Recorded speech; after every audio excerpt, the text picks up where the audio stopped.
सकरंड वासी सोलंकी बिरादरी के नौजवान प्रेमी जोड़ो प्यार जो परवणो करे छॾियो। प्यार जो परवणो कंदड़ जोड़े शीशन जज सांगर की अदालत में तहफ़ुज़ की दरख़्वास्त और प्यार के परणे खां पोइ माइटनि जान जा वेरी बणिजी विया ऐं कूड़ा केस करे रहिया आहिनि, जॾहिं त अदालत पारां जोड़े जी तहफ़ुज़ लाइ दरख़्वास्त मंज़ूर करे छॾी।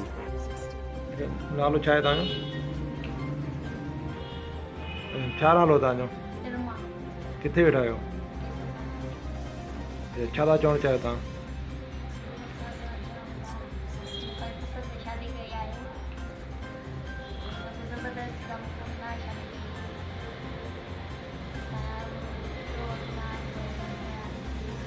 कंहिंसां शादी कया था? अच्छा, हींअर छा कंहिंखां मुतालबो छा आहे तव्हांखे? केरु बि तव्हांखे हींअर तंग करे? केरु पिया तंग करे?